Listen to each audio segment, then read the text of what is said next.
হস্তশিল্প মেলা শেষ হয়ে গেছে, তাই ভাবলাম কোথাও একটা ঘুরে আসি। যেমন ভাবা তেমন কাজ। আমি, মা, প্রীতি ও তান আমরা চারজনে মিলে চললাম জগন্নাথ দর্শন করতে।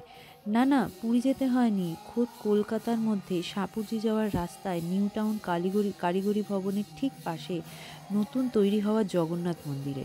মন্দিরটির তৈরি হওয়ার কাজ এখনও সম্পূর্ণ হয়নি, কাজ চলছে। তবে যতটুকু হয়েছে তা দেখেই মন ভরে যাবে একেবারে। সন্ধেবেলা যখন লাইটগুলো জ্বলেছিল, খুব মনোরম লাগছিল। এখানে আরও দুটো মন্দির আছে, পাশে একটি হরগৌরীর মন্দির আর একটি রাধাকৃষ্ণের মন্দির। এত সুন্দর ওখানে কীর্তন হচ্ছিল। সন্ধে ৬টার সময় কীর্তনটা স্টার্ট হয়েছিল এবং খুব সুন্দর লাগছিল, আরতিটা হচ্ছিল সেটা দেখতে।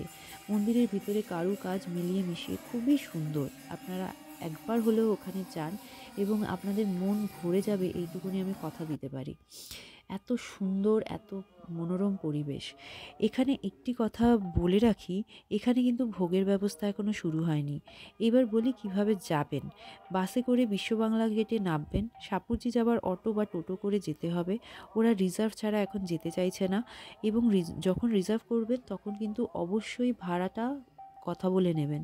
কারণ ওরা যা খুশি তাই ভাড়া চায়, ২৫০ টাকা, ২০০ টাকা, ৩০০ টাকা। কিন্তু আমরা চারজনে মিলে রিজার্ভ করে গেছিলাম, আমাদের ৮০ টাকা ভাড়া লেগেছিল। আর কেউ যদি দক্ষিণেশ্বরের দিক থেকে আসেন বা ডাইরেক্ট সাপুরজির বাসে ওঠেন, তাহলে বলবেন যে আমরা কারিগরি ভবন স্টপেজে নামবো। কারিগরি ভবন স্টপেজে নেবে জাস্ট পাশের গলিটা, ২ মিনিটও লাগবে না, আপনারা পৌঁছে যাবেন এই মন্দিরে। আশা করি আপনাদের এই মন্দিরের ব্লগটি ভালো লেগেছে এবং আপনাদের ওখানে গিয়েও ভীষণ ভালো লাগবে, এতটুকুনি গ্যারান্টি আমি আপনাদেরকে দিতেই পারি।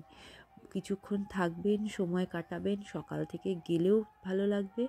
আর আমি বলবো সন্ধেবেলার দিকটা থাকবেন, কারণ লাইটগুলো জ্বলে যায় যখন, তখন দেখতে আরও বেশি সুন্দর লাগে। খুব ভালো লেগেছে, খুব ভালো সময় কাটিয়েছি। চলুন আবার দেখা হবে। জয় জগন্নাথ।